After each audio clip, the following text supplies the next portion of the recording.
Oh dear, wait, let me just. I've missed doing the intro. What a shock! What a shame. I've got me and my technical problems with StreamYard. Here we go. So, what's going on, people? We are Tottenham TV. With a different pump up for you today. Unfortunately, David cannot make it, so you are in the capable hands of me, not on the technical side, and of course, Mr. Sean Butler. How are you, Sean? I'm good, mate. I'm good. I'm lucky I wasn't doing anything inappropriate because I thought I had 45 seconds left of the clock.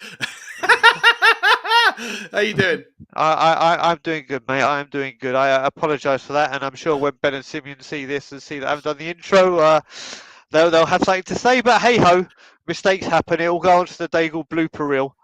Nice. So yeah, we've Nice. obviously got the Fulham pump up, and we've obviously just you and I. So we'll Yes, get mate. this going. But before we do, I've just seen already we've had a super sticker come in from George Clark. Now we can't see the super stickers, so let me just quickly go onto YouTube because I always like to show the super stickers.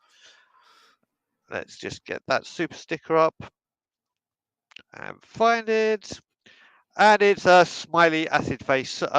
So it's all good. It's all good. But Sean, over to you, my good friend. Yeah, mate, listen, it's good to be here. I'm going to step in and try and do hosting duties for us today. I'm going to start, right? We've got an hour to get through everything to do with the Fulham game, but I just want to start with, look, let's get the rabbit or get that kind of, the elephant that's in the room. The transfer window closed, 48 hours ago, right? It's all done and dusted. We have what we have now until January. Let's just spend a couple of minutes because I think it's worth reflecting that Fulham have spent a lot of money over the window and they've gone big, or not big, but they've done some pretty impressive business on the last day. Tottenham looked like they didn't do anything for the last sort of few weeks. What's your overall take, mate? Just quickly as just to get it out of the way. Are we set? Do we have enough about us to get through until January, given the amount of games that are coming thick and fast over the following couple of months? So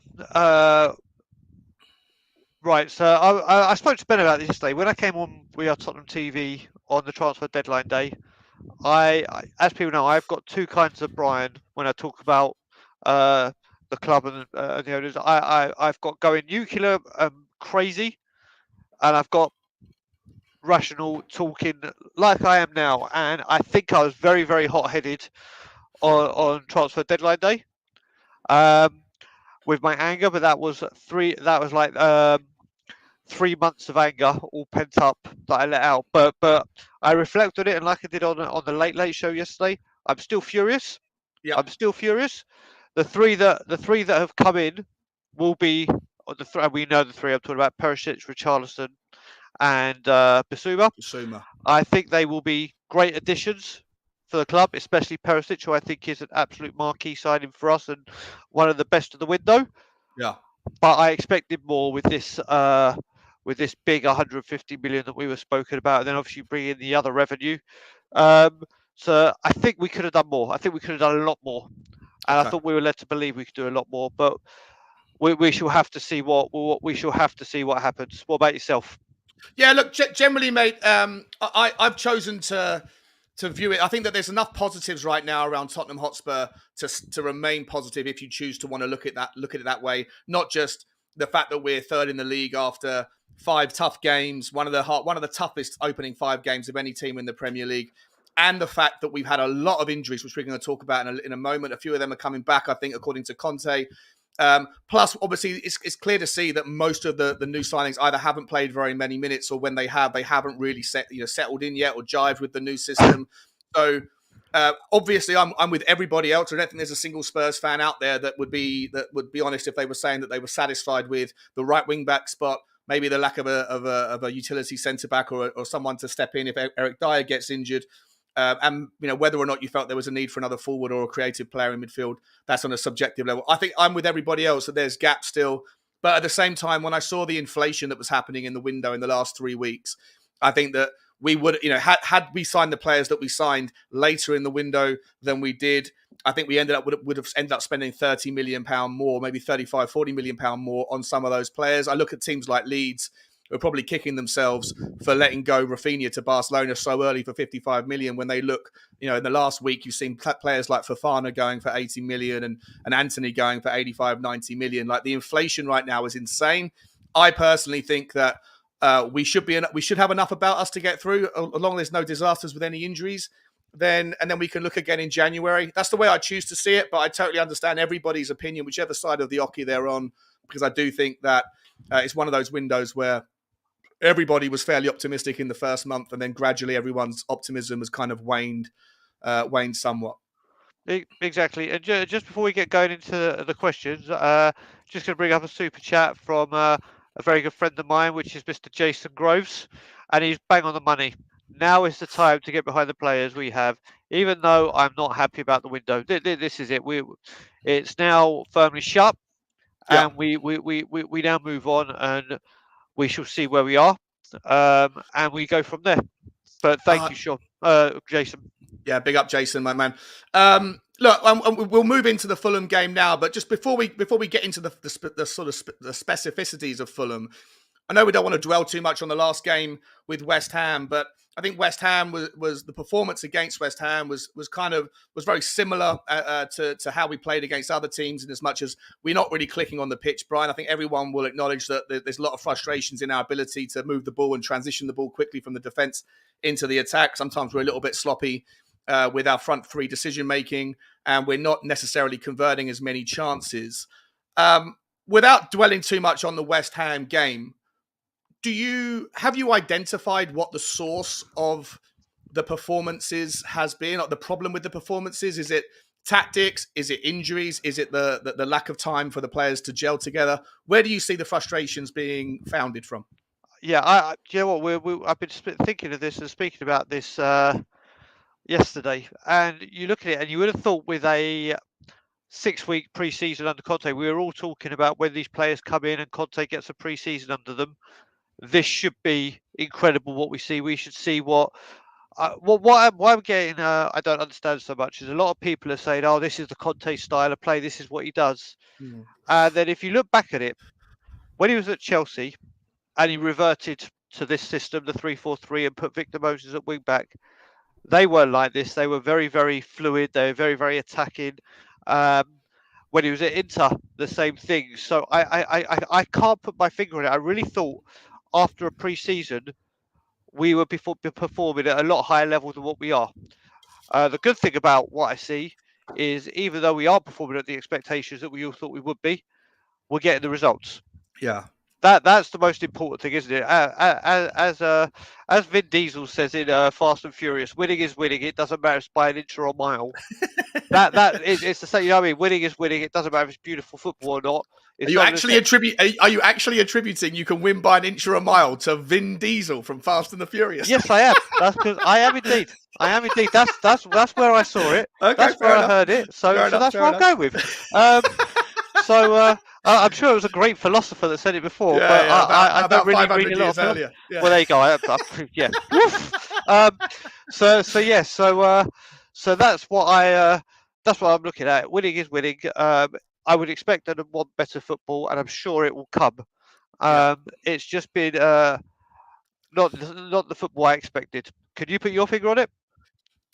Well, I've done a lot of delving into stats, trying to find out if there's something that stands out outside of just people's frustrations with our back three not being able to move the ball forward.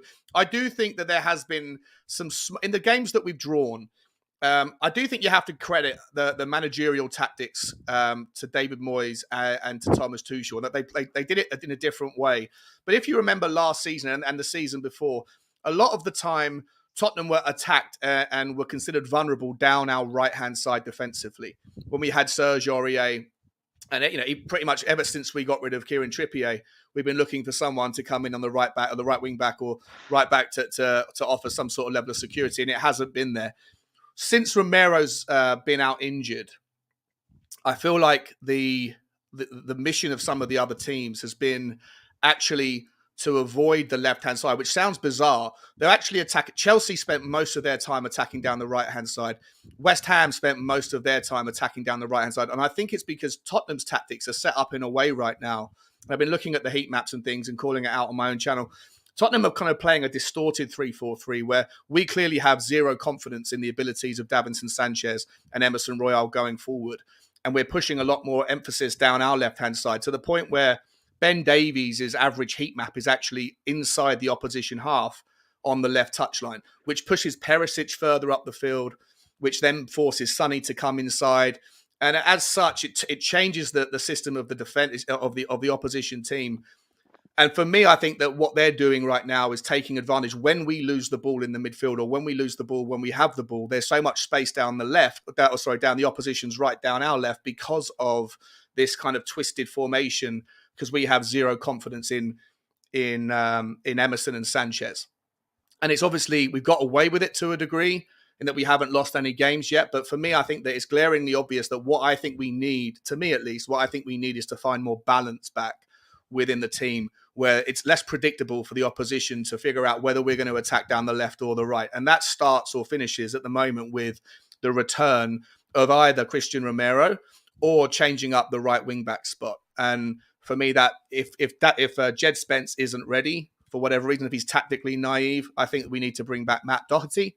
I think the reason why he hasn't played any minutes yet is because he was, for some stupid reason, rushed back in the preseason against the K-League All-Stars. He was given 45 minutes and it aggravated the injury, which, if you remember, Brian, when it first happened, he was predicted to be out until Christmas. And then for some reason, he played in a pretty, stupid. I don't know why he was even played in that game, but it aggravated it and he set his recovery back. I think by having, I know not everyone's a Matt Doherty fan. I'm not a particular Matt Doherty fan, but I think if we had someone with a bit more flair on the right going forward, whether it's him or Spence, I think it would add a bit more balance and I think it would add a little bit more structure and less predictability to the opposition. I think that will be the catalyst for us to do better in games. What are your thoughts? So first of all, before we answer that, I just want to say thank you to Joracle and wish Joracle better because he sent in a super chat, and he's right, just like myself, where he says Vin Diesel is a great philosopher. So he's completely right there, and thank you, Joracle, as always. So getting back to Matt Doherty, I when you heard about this injury, when you heard Christmas, that's the kind of time length for that sort of injury. Yeah. Who knows? I mean, he may have some magical powers or great genetics there, so he recovers very, very quickly. But it did seem very, very strange to me that all of a sudden, out of nowhere, somebody expected to be out till November is all of a sudden available. When he started getting the K-Leagues, I was very, very impressed that he was able to even get onto the pitch. That was incredible. It was bizarre, though. It was a bizarre decision, wasn't it? It was a bizarre it was a bit of bizarre decision. Sorry, let me just take a sip of my tea. It's first thing in the morning here, and I've got that's better. So yeah, it's like a nice cup as well. Oh yeah, banging cup. So I hope to see more of him. Only because that's what we've got. Obviously, I want to see Spence. I want to see Spence as well. I want to see Spence as well. Basically, I think we're coming to we both come to and a lot of people, we just don't want to see Emerson. I don't mind Emerson so much if Romero's there. I don't mind Emerson as much because Romero can take on some of the offensive responsibilities down the right. I just think it needs to be one or the other. Having both Emerson and Sanchez, it makes us very secure defensively down the right-hand side. But if that just forces the opposition to attack us down our left, which naturally have holes and gaps when we lose the ball because they're forced to be so offensively positioned, I think it's it nullifies the whole point of having such a strong right-hand side defensively. So for me, I want to see one of either or Doherty, Spence or Romero back in the team to add more balance. Well, we should find out in 11 minutes because in around 11 minutes, the lineup should be out. We've got a couple of super chats to get through again. So first of all, we've got Moondog, a big supporter of all the channels, saying no dire bets. Actually, I'll say it now. We've got past 10 minutes. No fucking dire bets today, that's for sure. For people that don't know Moondog, he used to always put a bet on that Eric Dyer will score the first goal. And then the one day he didn't is when he scored in the K-League and scored the first goal. So, Moondog, thank you. And then we have a super sticker from Derma, and that's going to make me find the super sticker. Big up, Dermatron. So whilst you're doing that, whilst I'm finding that super sticker, Sean, crack on with the next question, buddy. Yeah, so I think it's time to move on to the elephant in the room around rotation. You know, we are going to talk about Fulham specifically in a minute, but just from a Tottenham perspective in today's game, just to point it out, we played 3 games in 6 days. We will have played 5 games in 13 days and 6 games in 15 days by the time this little mini fixture runs through until has kind of run its course. As of thus far, Brian, we haven't really seen much use of our bench. Conte against West Ham only used 1 sub. I don't know if he knows that there's a 5 sub rule these days. But look, I mean, and there's been a hell of a lot of chatter with everybody in the community going back and forth on when do we see Richarlison, when do we see Longley, do we, when does the rotation begin? We're going to find out in 10 minutes whether it's today. But before we do, what are your thoughts on the rotation? How many changes do you want to see, and who specifically would you like to see brought in, if any? Okay, so I thought there would have been a rotation at Forest. I thought that would have been the start of it, because obviously it was the beginning of these big weeks where we've got 2 or 3 games. We didn't. Then I thought we would see some against West Ham, and we had the one, didn't we? We had Basuma coming for obvious reasons for Bentancur. Yeah. So I see Bentancur going back in today. So that'll be one. But I really would like to see a few. I'd like to see Longley. I really want to see Longley. I think that's something we need to see. Same.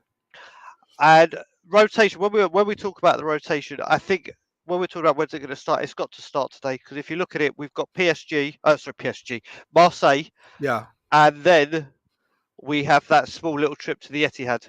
yeah. So Yeah. he has got to, and then Sporting away, right? exactly. Lisbon So away, tough. So Real the tough. I strongly believe that the rotation has to begin now. It has to begin now. I think at the start of the season, with those games that the games that we played that we hadn't even taken a point from last season, he wanted to go with his tried and tested. He was like, okay, it's not time to mess about, and I can see the logic behind that in wanting to get points away from, or in fixtures that we did terribly in last season. So I can see that, but I think we've got to start seeing a bit of rotation as of today. What about yourself? Yeah, no, I'm fully on board. I'd love to see Clement Longley come in. For anyone who watched my stuff over the summer, I've done so much analysis on this guy. I think he's going to be, if he can hit the ground running. Obviously, it takes time for any player to gel to a new system, and we're seeing that with lots of teams, not just Tottenham, West Ham. There's loads of teams you could point to where all of their transfer business has seemed to be a stuttering start, and Tottenham certainly are one of them with the likes of Bissouma. I wouldn't mind seeing. I don't know if Højbjerg's injured or not. I heard like whispers around the market, or whispers around the community were saying that Højbjerg's injured or his ankle's swollen, and so it might be Bissouma and Bentancur today, which will be interesting. I think that's the midfield two that I think everybody believes will eventually settle as the first choice when given enough time and experience. I personally would love to see Clement Longley, because I think that Fulham today are going to be a very difficult team to play against. I think that they have a number of different ways that they can set up, whether they're, the style of play that they played against Liverpool was different to the style of play they used against Brighton. They're very strong down the wings. But they also very obviously they've got that massive threat of Mitrovic, which we'll talk about in a minute. For me, I think Longley needs to come in. Obviously, I'm like I said, I'm happy to see Bissouma and Bentancur. I don't know if I'm ready to. If Jed Spence should be embedded in this game. I don't think it's going to happen anyway. But I wouldn't mind seeing Doherty. Whether or not that's going to happen, I don't know. The big elephant in the room, though. I said the phrase elephant in the room 3 times. There's more elephants in these rooms than than any other room in the world. But it's Richarlison for Sonny, right, or Richarlison for someone. Yep. Talk to me about that. Is that the switch you want to see today? And if so, how do you do it in a way that Sonny's sensitivities are not, compounded on in a way that we don't want to see him kind of spiral downwards into some sort of depression or negative kind of thought processes? I mean, I came on your channel. We spoke about this earlier in the week, and we also had a big conversation yesterday on the Late Late Show. Sonny needs a rest. Plain and simple, he needs a rest. Now, just so people know, you are allowed to say that. That is, you are allowed to say it. It's not breaking a rule. It's not treason. So you look at it now with these big games coming up of Marseille and Manchester City. Having him on the bench today is an asset. You look at it. Richarlison has come on and stretch games and change games from the bench because we've needed to. We've needed that little bit of difference, and unfortunately, Son hasn't been at the very, very, very high, awesome standards that he sets. So you look at it, and then you look at it, see with Son having him on the bench and being able to see how he can affect the game when he comes on. Can you imagine when we say we haven't got game changers on the bench? When we say there's no one really to make an impact, yeah. You look at you look at Heung-min Son on the bench, Yeah.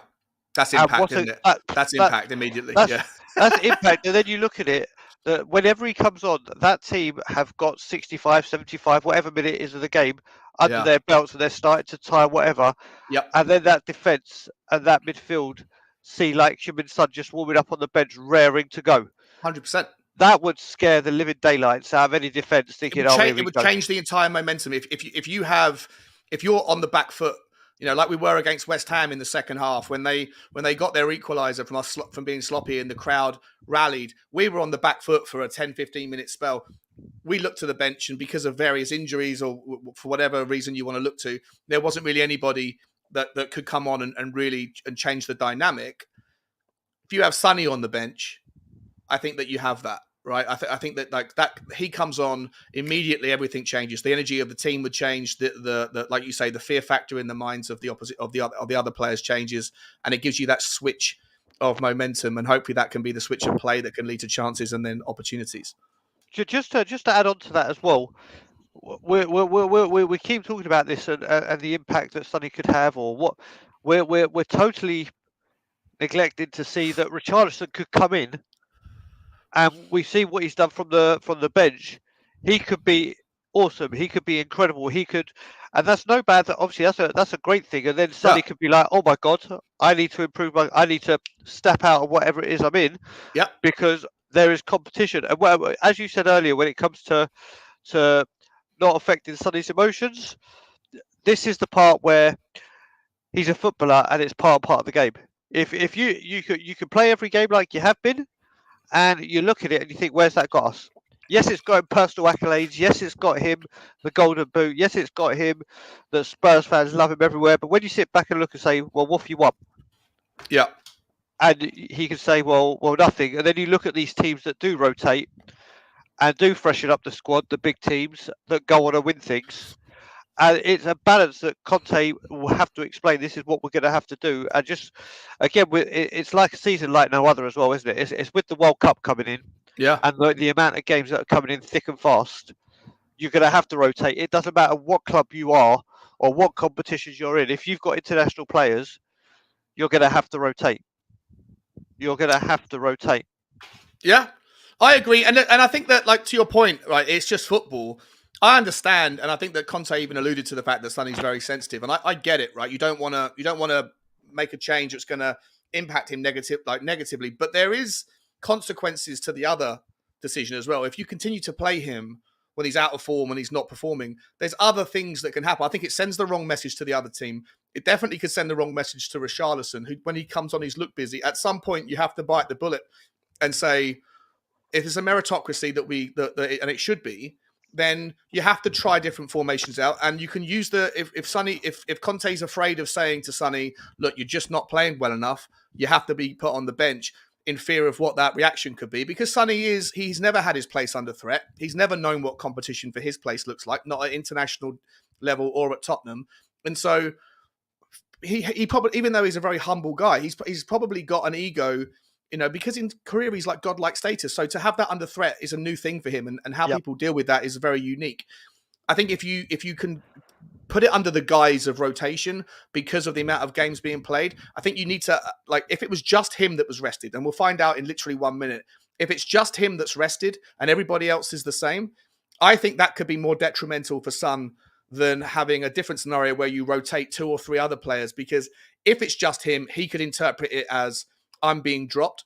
Whereas if it's him and Ben Davies for Longley and Højbjerg for Bentancur, so we see the new midfield duo, or if it's Doherty on the right for Emerson, I think that Sonny could appreciate that, or you'd hope he could appreciate that it's not just him. He's not being singled out and having the finger pointed at him. And I think that would be the best way, not that I'm a sports psychologist, but that would be the best way, I think, to be able to begin the process of seeing what Sonny does when he's not in the first 11, by not necessarily having it just be him that's rotated out. And we're going to see right now.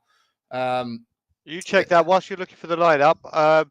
Joracle has sent in another super chat saying our medical staff is not top level. So yeah, that's also we've got to keep the players fit and fresh and make sure that they don't go into the injuries, because then obviously the rotation will be This is where the rotation comes into to big question, because obviously we need to keep these players on the best form and fitness as they are, and we know that we've had some big injuries, haven't we? Yeah, 100%, mate. 100%. Can you smash that? Can you hit that share screen button for me, I my man? certainly can, sir. 1 second. We've got some Share. changes, guys. We've got some changes. So here we go. Lloris, Royal, Romero is back. Dyer, Longley, Sessegnon, Bentancur. Whoa, here we go. Højbjerg, Richarlison, Son, Kane. It's Kulusevski that misses out for Richarlison. So wow. that is your Didn't predict lineup. that. And on the bench, so we've got Fraser Foster, obviously, Matt Doherty, Tanganga, Sanchez, Davies, Perisic, Skippy, Bissouma, Kulusevski. Wow. Sean, your immediate thoughts. We'll keep that up for a little while. Let me go through it. I mean, Lloris, I don't think there's any... Obviously, I'm a little bit concerned about his distribution and his confidence, but generally speaking, it's his 10-year anniversary. Congratulations to him, by the way. And it'll be very insulting to drop him on his 10-year anniversary first home game since he hit that 10-year mark. So that's good. Emerson Royale, okay, I get it.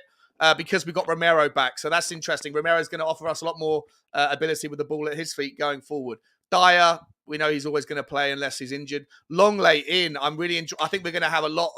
If Fulham allow us to have the ball at the back today, then we're going to have two players right and left of Dyer that's going to be able to ping the ball with high levels of accuracy. Remember, Clement Longley, in the 2 years he was playing at Barcelona, he had a 92.5% accuracy at long distance balls, higher than that at medium, and certainly higher than that at short distance. This guy, when the ball, and he's got the progressive carries that he can do, the ability to run with the ball at his feet or distribute it. When he's got the ball at his feet, 90% of the time, it goes where it's supposed to go. And that is a wonderful thing. So hopefully he's going to hit the ground running on his home debut. Sessegnon, that's interesting. I think it's probably good to rotate with him and Perisic. Perisic is 33. We don't want to exhaust him. He's got a big game on Marseille against Marseille on Wednesday. Happy to see Bentancur back. I thought Højbjerg was injured. Obviously not. This is the big one, mate. Yep. I'll be honest, I don't agree with it. I agree that Richarlison should be in, but I don't agree that Decky should have to take the backward step. I think Decky's been very, very impressive for Tottenham this year so far, and I don't know. This feels a little bit like nepotism to me. But listen, who am I to challenge Conte? He did say it. What are your thoughts, my man? You know what? I said it before about Longley. I think it's been. I was quite concerned that we hadn't seen him at all. I think he came off the bench against Southampton for a very, very minuscule amount of time. I'm very excited to see him. I didn't realise as well. I can see he's playing left of the back three. That's where I thought was his bang on position. I thought it was just like for like with Ben Davies. I didn't know he could play in the centre of a three as well, just without Dyer if Dyer need be. But seeing him here on the left centre of a three, I'm really excited to see him, especially because one thing we do realise is if you look at Liverpool when they played Fulham, they were all over them. And Longley's passing attributes could be very, very vital here. If they're doing the press and that long pass he's got on him, it could be a way to bypass the press. So very excited to see him. Sessegnon, I can understand. I'd rather we would have seen Perisic, but we have to realise, yes, he's 33 years old. I know he's got the stamina and whatever, but you can't just keep on playing him every single game. Sessegnon against his old club will always hopefully give him a bit of an extra bit of motivation for this game. Bentancur and Højbjerg are the trusted two, aren't they? Yeah, they really, really are. Although I love Skippy, I'm so happy to see him back on the bench. I really, really do love Skippy. Højbjerg, I think, has been fantastic this season. Although he's disappeared in a couple of halves, in the last couple of games, I think he's been very, very good. Richarlison, Son and Kane. Kulusevski, I know you said Kulusevski, you don't agree with that. I can see why. I didn't predict it. I can see that he has been a very, very, very good player. He's been superb, Kulusevski, since his side. But I remember, if you look at the Leicester game when he was benched, he came on and absolutely, and again, we're a bit surprised that had happened. And he came on, and the impact he had was outstanding. So that's true. That's So real he's true. going to. Yeah, he reacts well to being dropped or rested, doesn't he? He does react well. Exactly, Yeah, and you know what the thing is with Richarlison being there, it could be Kane one week, it could be Son one week. That's the whole key with rotation. I think you and I agree that we would have thought it would, or I think a lot of the Spurs community would have said it would have been Son yeah, for Richarlison. But yeah. who knows? Richarlison could get Son fire. It could work the other way for us, and Richarlison could get Son firing. It's a surprising one. But then the thing that gets to me again is when you look at that bench, the amount of It looks a lot defensive. stronger. Looks a lot It stronger looks today, doesn't stronger, it? but you look at it, Doherty defensive. See. This is the thing. Wing backs. Do you call them defensive? Do you call them attacking? Do you call them a hybrid? Yeah. That's. But so I look at it more on the back of a 5-3-2 kind of system where the wing backs are kind of more defensive to me than they are attacking. But I understand their roles now is to go forward. You got Doherty, Tanganga, Sanchez, Davies, Perisic. That's the majority of them that are. So that bit annoys me, but you are right. There is strength in there. There is strength. So what's your thoughts on the bench? Yeah, I mean, I think people forget Perisic is a utility player, right? He was signed to play left wing back, but he can play pretty much anywhere on the pitch. You know, he's that good. He could play. If there was a problem with Sonny, obviously, I think the first choice would be Richarlison would move over to the left. You bring Cooley back onto the right, but there is the option to bring Perisic on and play him in a more advanced role. So I think that we look at Perisic maybe as a defensive player, if you want to think of wing backs as a defensive character. But I think he's going to be good. I think that if Doherty's fit, and it sounds like Conte released a comment. I think it was this morning or yesterday saying. He was saying what I've been saying. I've been saying it for a while. I just don't think he's ready. He's not fit. I think he's on the bench to make up the numbers. It sounds like from what Conte said that Doherty now is fully fit and ready to get going again. So I wouldn't be surprised to see if we do need some transitions, if we do need to make some changes to see Doherty make an appearance over the next, maybe even today, but over the next few days. I'm interested that Højbjerg, because I read that he's injured, and I read that his ankle was swollen like a watermelon after the West Ham game. So I hope he's not just being a brave Viking and saying that he's fully fit when he isn't, because I think that he was noticeably off the pace in the second half against West Ham after that challenge came in. So I hope that he is fully fit and not just playing through pain, because we need, if we're going to have two in the midfield, we need them to be dynamic and mobile and 100%. 100%. Otherwise, we should be bringing in Ollie Skip if Ollie Skip's ready. So you know what? It's strange. It's funny you say that because I thought Højbjerg picked up an injury as well. You see it, but then I was talking to Brian Ireland yesterday, and then there was an article he read that said he actually didn't pick up an injury. It was his boot. He had a problem with his boot ripped, and he was trying to get a new boot sorted. Yeah. And with the rip that was there, it caused a small cut or something. But that was it. Oh, really? So, okay. yeah. So no. I mean, you've read something that said his ankle. Well, I just saw the tackle as well. His ankle went nearly 360. You know? So it was awful. It was horrible. Yeah. Yeah. It didn't look good, did it? But apparently it's not an injury. But like you said, people know that I love Pierre. I absolutely love Pierre, and he is a Terminator. I've said it before. I'm sure, like Arnold Schwarzenegger, if you cut him open, you'll just see a metal frame rather than a blood and bones, because he just does not get injured. He just gets up and plays.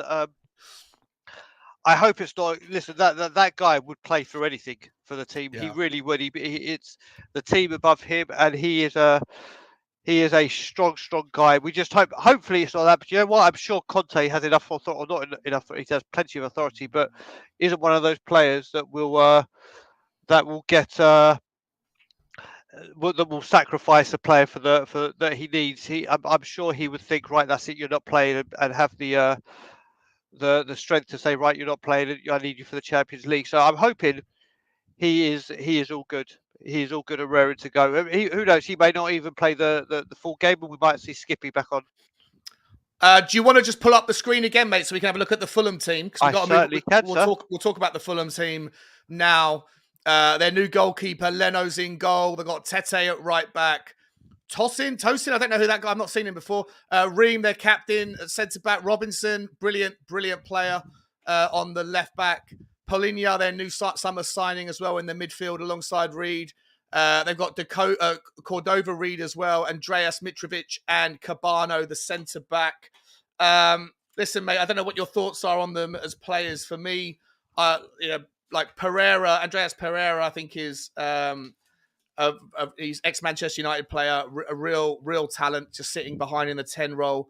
Obviously, we know Mitrovic is an absolute beast, and scores goals for fun in the Championship, and it looks like he's scoring goals for fun.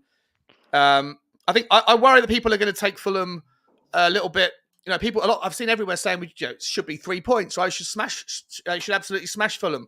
But let me just call out their recent results. Fulham at home beat Brighton 2-1. Very tough team in Brighton. They were very unlucky to lose in a last-minute goal to Arsenal away from home. They smashed Brentford. They beat Brentford 3-2 in a really interesting, really exciting, open-ended game. Again, completely they play different tactics. The formation, the way that they play seems to be different. Sometimes they play it down the wide. Sometimes they seem to compress the game and beat people through the middle. They drew 0-0 with Wolves if you go back 4 games. And then right at the on the opening day of the season, they were very, very combative and competitive against a weak Liverpool team, and Liverpool were lucky to walk away with that with a point. Very much so.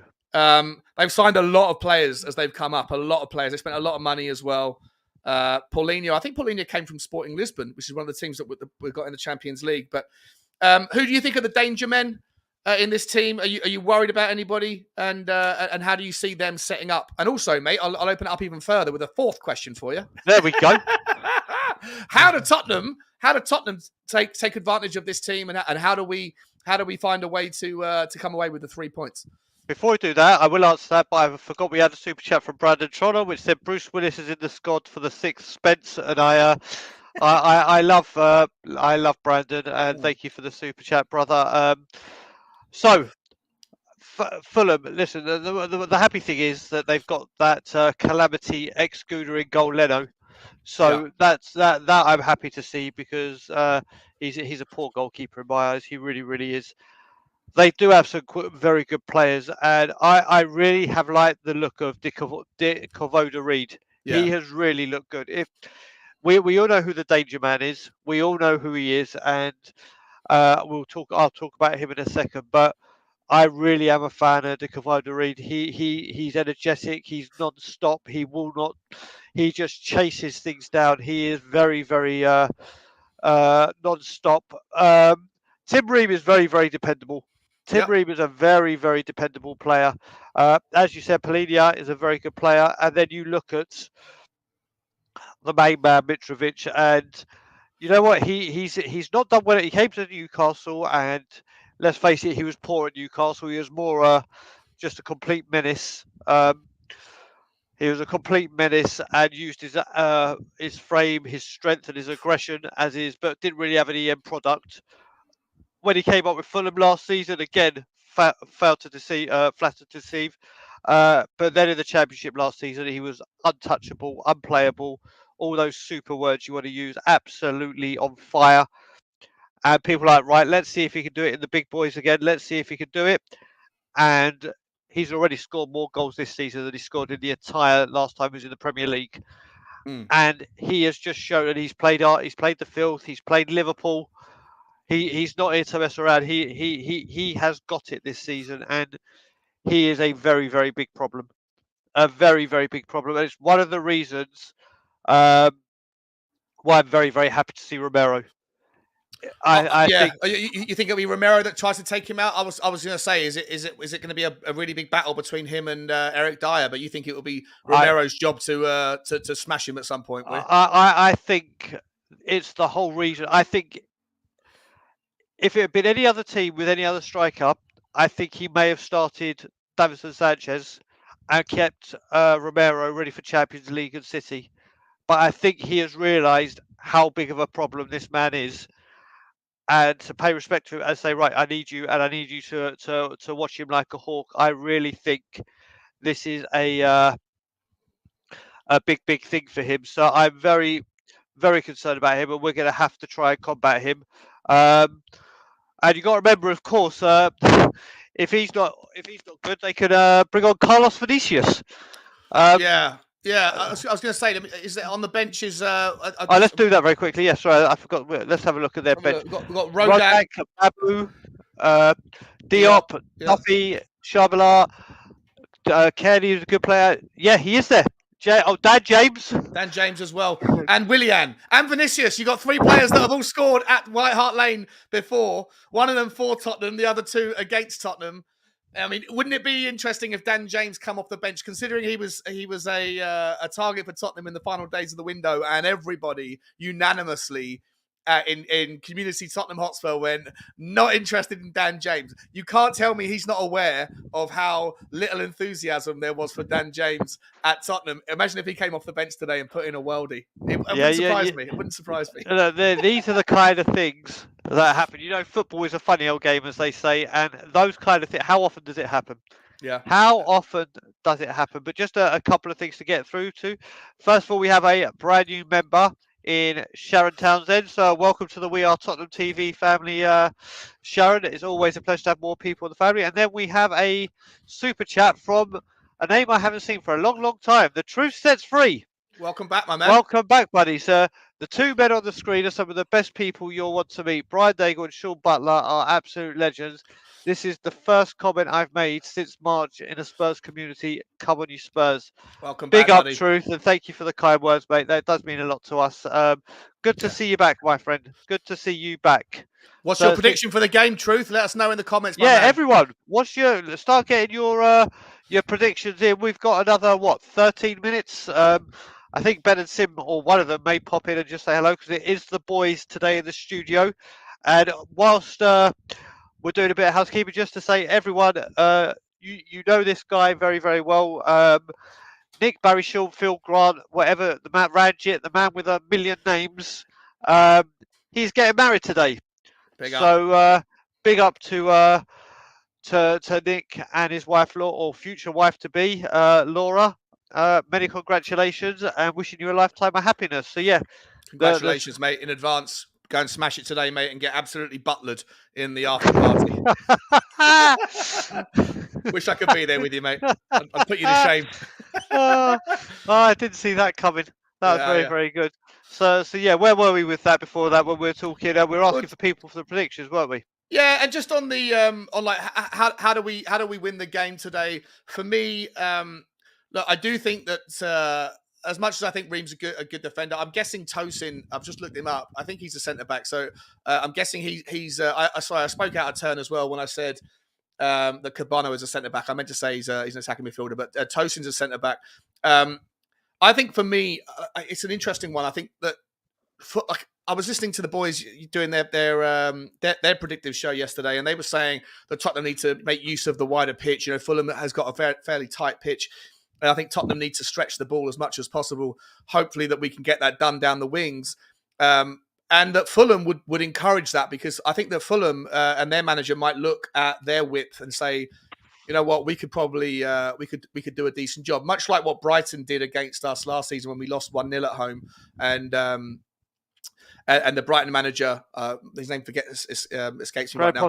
Graham Potter, thank you. He said, let's he didn't do the low block or the high press. He squeezed the entire life out of the game and said, your wings are not going to be as good as ours. And they had Lamptey and Cucurella. I think you might see something similar today. I think Cordova-Reid is really good. I think Cabano's he likes to pull outside. And I think that if you do that, if they decide to go wide as well, I think there'll be a really interesting battle in the midfield between Andreas Pereira and Paulinho alongside Reid, and to see whether or not they can how they handle the likes of Bentancur and Højbjerg, and whether or not be interesting, right? And I was also going to ask you earlier, because I thought that Perisic might have played. One of the takeaways that I had, Brian, from the previous couple of games is that I don't think Tottenham strikers, Tottenham forwards, or even players from the midfield that we should be joining the attack late on, like Højbjerg, I don't think they're necessarily aware that we now have players on the left, especially on the left in Perisic, that can actually put the ball into decent areas. Because I think against West Ham, Perisic had 8 crosses, 4 of them were complete, but the other 4 weren't. But if you actually look at the highlights, the 4 that weren't complete, they weren't bad crosses. They were all put into the absolute, like right on the penalty spot kind of area.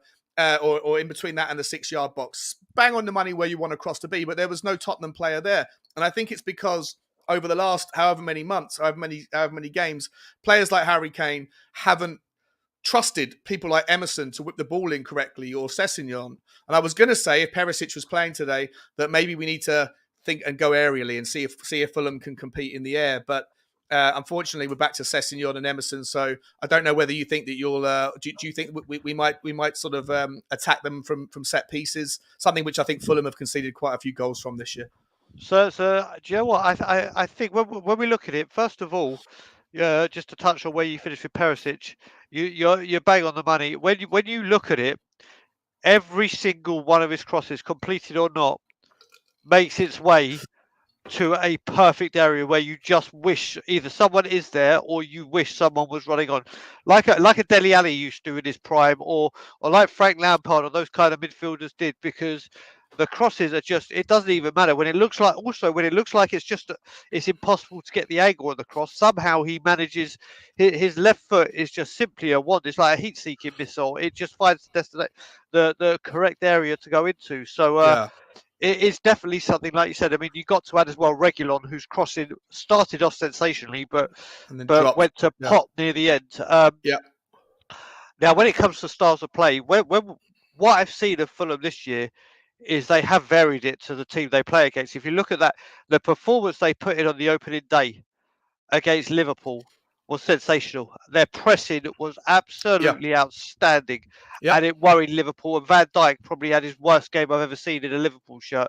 He was all over the place with dealing with Mitrovic. So I think they'll adapt their game. But I think, do you know what? Fulham would have spent the whole week preparing for what we normally play.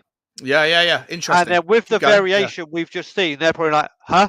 yeah. Love that. Love Like that. what Keep going. Keep going. Yeah. what the hell is what, you know? I mean, it's probably thrown a week's worth of training. Say like, right, when Davies gets the ball, Yes. or when Sanchez, and they're like, okay, Longley, Romero.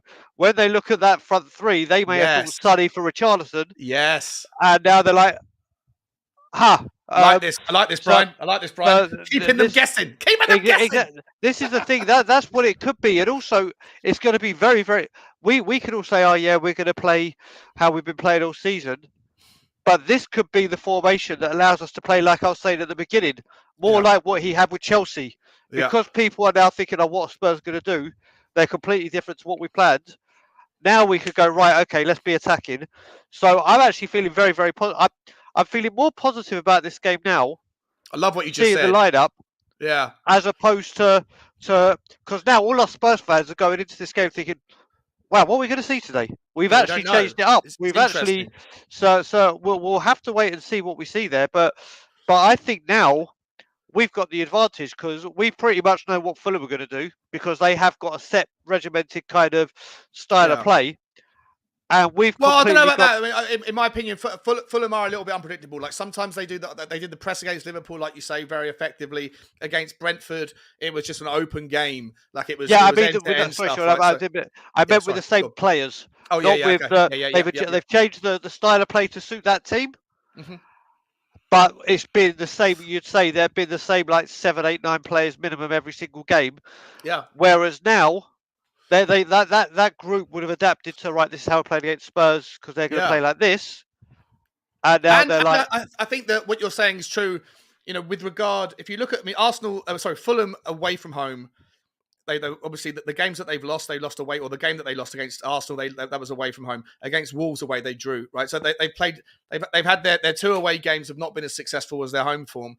But when they have played away from home, they haven't sat back. They haven't done the block. Against Arsenal, they came and played and played well. To me, I think it could be a stroke of genius to have Longley and Romero in there if Fulham do come out, and it might even make more sense now to have. Maybe it's not just about keeping Sonny his sensitivities in check. Maybe it makes sense because if Fulham do come out after the game and do want to play, and why wouldn't they, right? They're full of confidence. They're yep, doing really well. There might be a bit of space in behind. And when you've got the likes of Longley and Romero who can ping a ball from 30, 40 yards either way, either side, then you do want Sonny in. You'd rather have Sonny in there than not have him if there's space in behind where you can use Sonny and his strengths in the most effective way. And then the only conversation was then whether you want Kulu or Richarlison, and just on the fact that Richarlison hasn't had a chance yet properly, and he deserves one. Maybe it makes more sense, man. I love what you just said then about the unpredictability because Fulham will have prepared for a certain team, and I Yep. don't think any of us was expecting this specific 11 today. So, good times, mate. Good times. I'm pumped to see the game. It starts in 35 minutes, ladies and gentlemen. The watch along. Who's in the watch along? It's Ben and Sim, right, in the It studio. is the dream team, the reign supreme. They are in the studio, and we're talking of Ben and Sim. There's another super chat from True Sets Free that says, "Lastly, I think the world of Ben and Sim. Big up to them. Listen, Ben and Sim are brilliant people. The channel that they provide for us is, as I always call it, the mothership. And I am lucky, honoured, and have the privilege to call them almost like they are family to me. Great guys. And I love the bones off of them, and they are just fantastic people. So yeah, big up to them always. Brian, before we get to the final part of the show with the predictions, and guys, do get your predictions. I want to see at least 25 predictions from you guys in the comments of what you think the score is going to be today. Before that, I just want to talk just very briefly about Liverpool. They dropped the game. They dropped the points again today in the Merseyside derby. It finished 0-0. From what I've read in the comments, there was a goal for Everton that was an absolute worldie from someone was saying, but it was disallowed. Liverpool dropping more points. If we win today, mate, we go 5 points clear of them. There's other really tough games this weekend in the Premier League. Yep. Manchester United and Arsenal, obviously, we want to see Man United. I don't care whether it's Man United win or Man United draw, but we just don't want to see Arsenal win again. How important is today, mate? And, given the fact that other big teams that we would consider our rivals are dropping points left, right, and centre, you look at Chelsea as well. Yep. This is so important, isn't it? More important than a traditional, Fulham derby or London derby. Yeah. No, you're spot on. Listen, we all know how tough this Premier League is. Liverpool do have a lot of injury problems at the moment, but they have not looked the same, have they? I'm not blaming it all on this, but say that Sadio Mane is a huge loss to them. He was an unbelievable player. Yeah. Absolutely top draw, and his pressing and his pace gave so much to Liverpool, and they have not looked the same with him. A wonderful point for Everton. Obviously, without looking at the game or being able to watch the game or not watching the game. But that's a huge thing for Everton. And Liverpool do not look the same. Yes, last week they battered Bournemouth 9-0. But this is the toughest league in the world for a reason. I'm sure Liverpool will be back and make those points up. But whilst you have these games, and we do have this advantage, you have to take them. Yeah. You have to take them for the psychological, for both us and the teams below us. Sorry, and the bigger teams that we're trying to get away from and compete with. It is huge because now that they've got that point, normally they say, "Do you know what, Everton? It's a Merseyside derby at Everton. You'd expect Liverpool to win, but you get a draw against your local rivals. You take that because that's a hard-fought point." But now, if we can take 3 points, and if Man U win or draw, then that point for Liverpool becomes like, shit, we should have been better. We should have taken advantage. They looked off it. I watched the first half. Everton smashed them in the first half, from what I saw. Yeah. Everton were brilliant today. I mean, and so they should be against their biggest rivals, right? It's their cup final, isn't it? So exactly. And Everton, we know the one thing you can say with Everton as well is their fans are very, very passionate. Like exceedingly passionate, whether it's good or bad, they let their voices known, and they would have been up for it today. And obviously, they will be delighted taking a hard-fought point from the Merseyside derby. So yeah, like you were saying for the question, I think it's a big thing. I think it is a big thing that we have to take advantage of today. And if we go the first 6 games undefeated, it'll be very, very good. Now, a lot of people have been saying, "Oh, this run has been like however many games it is, including last season." Yeah, I don't really like that stat, and the reason, don't get me wrong, it's a good stat, but last season was last season. Yeah, that's that. This season is this season, and we're undefeated in 5. Let's make been a it good 6. start, right? And we haven't even got out of second gear. The shirt is on, people. The shirt is on. The stain has remained. So we listen. That's what we know. I think everyone knows in their heads now that Daigle's wearing this shirt. We got shit to do. Nice. We mean business. Daigle means business. What's your prediction for the game, my man? Do you know what? I'm going to stick to what I said last night. I think it's going to be 2-1. I think it's going to be 2-1. Although with all these changes, I was concerned. Like obviously, I think. Excuse me. If Fulham do score, It will be Mitrovic. Let's face it, I think it will be, and it may be from a set piece. Yeah. But I must say I'm very, very excited.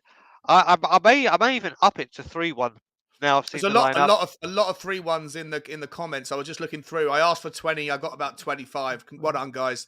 Good So engagement. A lot of people saying 3-1 Spurs, and if it's not 3-1, people are saying 2-0. So most people are predicting a two 2 goal. goal clear win. I think I'm with you. I had 2-1 in my predictions, and I think that Fulham will score. But who scores first, it will dictate the game, and I'm really hopeful of. Not only do I obviously want the 3 points today, Brian, but I really want to settle some of the fans' nerves around the way we're playing.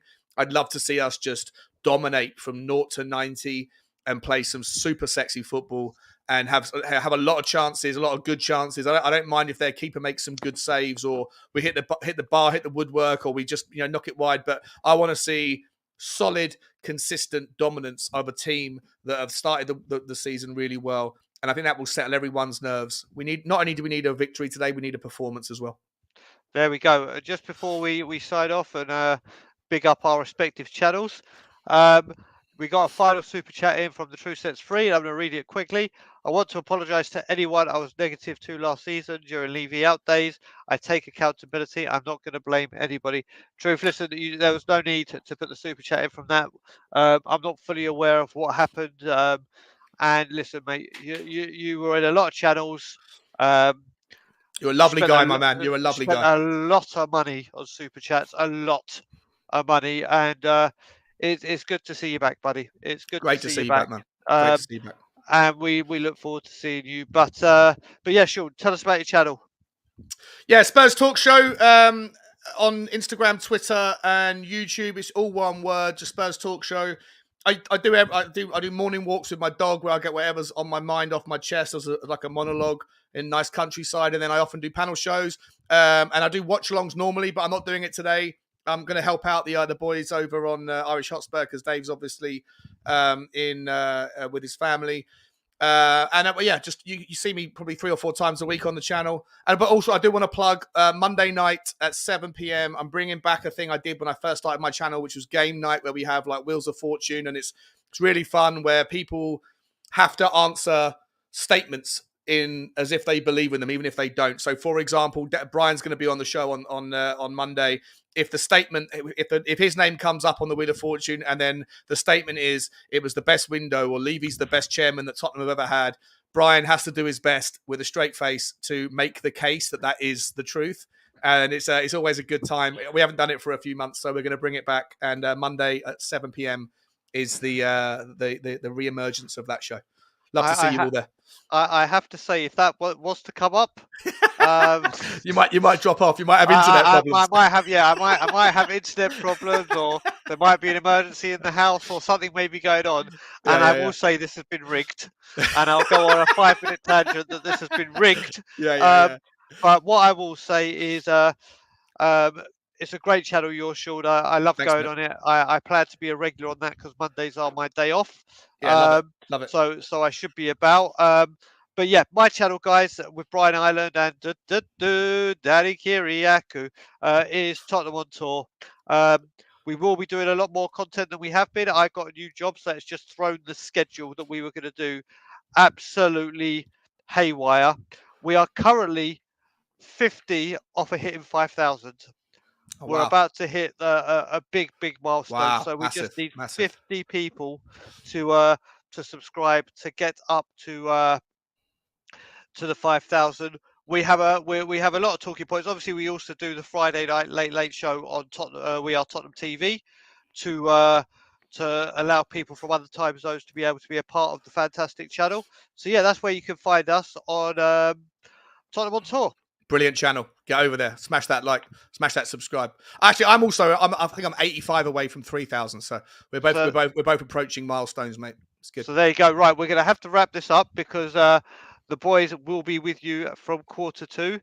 So I'm going to make sure I get the right intro out, and we do play the right intro, unlike what we did. Outro. Exactly. Thank you. That's what I meant because I missed the right. So I've got the video there. So what I will do is get those fingers ready. I will say, like the boys say. No, I'm not doing the fingers on this channel. Only on my interview will I. So as they end, like, comment, and subscribe. And as always, come on, you Spurs. Come on, you Spurs.